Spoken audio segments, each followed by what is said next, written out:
In the European theater of World War II, the United States was fighting two distinct wars. One was a war of logistics, steel, and territory. The other was a war of psychology and prestige.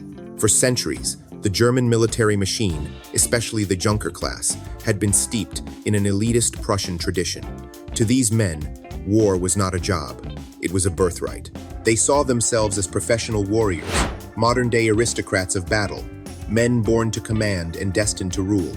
So when the drafted citizen soldiers of the American army arrived on the shores of North Africa and later Europe, the German high command did not see equals. They saw a mob. They saw mechanics from Detroit, clerks from New York, and farm boys from Iowa, who had been handed a rifle and a uniform after only a few months of training. German intelligence reports officially classified the American military as soft, undisciplined, and morally unfit for the rigors of a real European war. That contempt was not isolated. It was systemic. It echoed through Axis propaganda broadcasts and appeared on leaflets dropped over American lines. The Germans mocked the soft, uncultured Americans. They were, in effect, telling the GIs to go back to America before they were buried in the soil of a continent they did not understand. To the German elite, the American army was a temporary nuisance, a poorly led collection of amateurs that would eventually collapse when confronted by superior German will. Many American commanders chose to ignore that arrogance and focus on maps, movements, and objectives. But General George S. Patton understood something deeper. You could not defeat a bully with ordinary diplomacy. He knew that the German belief in their own innate superiority was the psychological mortar holding their entire war machine together. If you wanted to defeat them permanently, you could not stop at destroying their tanks. You had to dismantle their sense of self.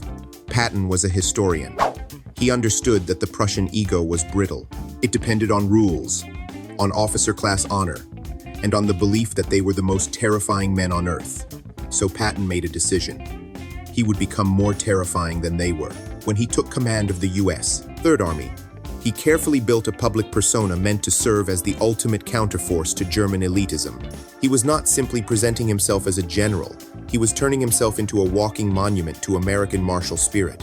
He wore a heavily lacquered, high-gloss M1 helmet with oversized gleaming stars. He carried a riding crop like an ancient cavalry officer. Most famously of all, he wore a pair of custom ivory-handled revolvers, a Colt 45 and a Smith & Wesson .357 Magnum, strapped to his waist. He did not carry them for utility. He carried them as symbols. They were the weapons of a 19th-century American gunfighter, and they sent a message. The Germans were no longer fighting a polite European war. They were fighting a man who had come to collect. As the Third Army smashed through the hedgerows of France and raced toward the German border, thousands of high-ranking Axis prisoners began filling Patton's stockades. Among them were veteran panzer commanders and fanatical SS officers, men who had spent years believing they were the masters of the world. Then came one documented encounter. A captured German general, immaculate in a tailored field gray uniform, his chest heavy with medals and a monocle firmly in place, was brought into Patton's headquarters for interrogation. Even in defeat, the man refused to shed his arrogance. He stood with his spine perfectly straight, eyes tilted toward the ceiling, treating his American guards as if they were servants rather than captors. He immediately launched into a list of gentlemanly complaints. He criticized what he called the barbaric American way of fighting. He complained that the U.S. Army relied too heavily on overwhelming artillery and air support. He called it cowardly to use such firepower, implying that true soldiers fought with infantry maneuvers and tactical finesse. What he was really trying to do was frame the American victory as a fluke of production rather than a victory of skill. He looked down on the Americans as uncultured barbarians who had simply bought their way to the front lines. And he was waiting. He was waiting for Patton to defend himself, waiting for the American general to show even the smallest sign of insecurity. Patton did not speak. He sat behind a massive wooden desk, his polished helmet catching and reflecting the dim light in the room. He did not offer the German a seat. He did not offer him a drink.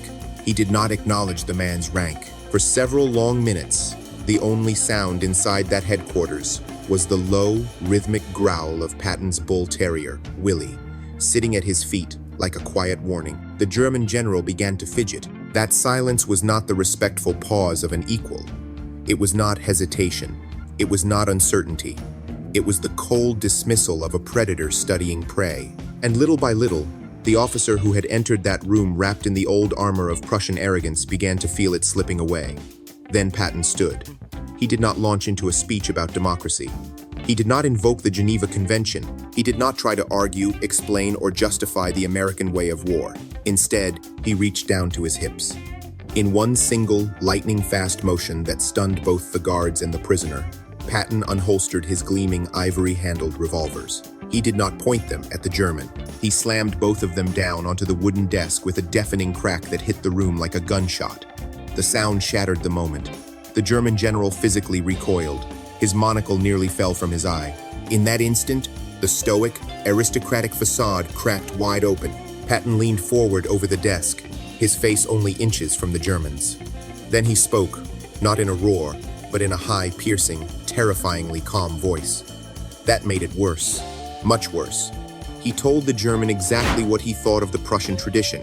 He told him that the only reason those elite divisions were now burning in the fields of France was because they had been too slow, too arrogant, and too obsessed with proper warfare to understand one brutal fact. The Americans were coming to kill them. Then came the ultimatum. You are not a peer. You are not a guest. You are a prisoner of a country you insulted, led by a man you called an amateur. If you ever mention the superiority of your race or your army in this headquarters again, I will forget that I am a general, and remember that I am a soldier, and I will deal with you accordingly. That was the blow. Not merely the words, but what they destroyed. The German officer was led away in silence, his head bowed. He had entered the room as a representative of the Third Reich. He left it as a broken man who understood, perhaps for the first time, that the war was truly over. In that single encounter, something larger than one prisoner was shattered. It was not just a man's pride. It was a century of inherited certainty. A whole mythology of aristocratic warcraft had been forced to stare into a different kind of power. Because Patton understood the enemy in a way many did not. He knew this conflict was not only about land, roads, bridges, and supply lines. It was also about destroying a fantasy. The fantasy that war belonged by birth to a chosen elite. The fantasy that pedigree was stronger than will. The fantasy that the American citizen soldier was somehow lesser because he came from a factory, a shop, or a farm instead of a bloodline. Patton refused to argue against that fantasy in theory. He crushed it in practice, in posture, in timing, in silence, in menace, in absolute certainty. And that is why the moment mattered. Because on that day, across that desk, the German general did not merely meet an American commander. He met the end of the old illusion that Europe's self-proclaimed warrior aristocracy still held a monopoly on fear. But Patton's real response to that German insult was not confined to one room, one desk, or one moment of theater. His true answer was delivered on the battlefield, 24 hours a day, in the relentless violence of the Third Army's advance. That was where the final humiliation took shape. Patton proved that those so-called amateur Americans could move faster than the German blitzkrieg. He proved that Detroit-made trucks and Sherman tanks could out-logistics the supposedly superior German war industry. He did not merely seize ground. He took something far more important. He took the German soul. By the time the war reached the Rhine, the German commanders were no longer mocking the soft Americans. They were terrified of them. The contempt was gone. The laughter was gone. The old language of superiority had been burned away by speed, steel, and shock. What they now faced was something they had failed to understand until it was too late.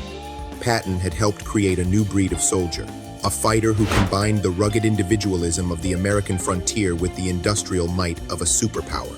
That was the real answer to the old Prussian myth, not a polished theory, not a noble speech, a result, a brutal, undeniable result. George S. Patton was a man of contradictions. He was profane, superstitious, and often difficult to manage. But he possessed a rare genius for understanding the heart of his enemy. He knew that you cannot reason with a bully who believes he is a god. You must become the man who proves he is mortal. And that is exactly what he did. The German High Command had told the Americans to go back to America. Patton answered by driving his tanks into the heart of their 1,000-year Reich. He did not just win battles. He shattered a century of Prussian military ego. He proved that the American citizen soldier was not a soft amateur, but the most lethal fighting force the world had ever seen. In the end, those ivory-handled revolvers on the desk were never just about intimidation. They were a message, a warning, a declaration that the old order was finished. The era of the aristocratic warlord was over. The era of the American bulldog had begun. And that is why this story still matters. Because beneath the uniforms, the medals, the polished language, and the rituals of old power, Patton saw the truth. The German war machine did not stand only on armor and discipline. It stood on belief.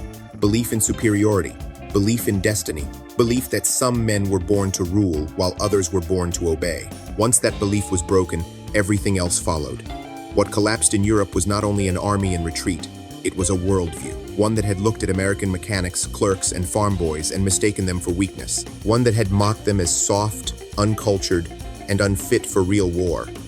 One that had assumed that birth and breeding would always defeat grit, adaptation, and industrial force. Patton made sure that illusion died hard.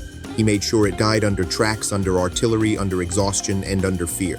He made sure it died in headquarters rooms, in prison stockades, and on every road where the Third Army kept coming, faster and harder than the enemy believed possible. By the time the Germans understood what they were facing, their myth of superiority was already bleeding out. So no, this was never just about one general with two gleaming revolvers. It was about the death of an old arrogance and the rise of a new kind of power. A power born not from aristocratic tradition, but from ordinary men turned into an unstoppable force. If this story stayed with you, stay with the next one too. Because history does not only remember who won, it remembers who broke the myth.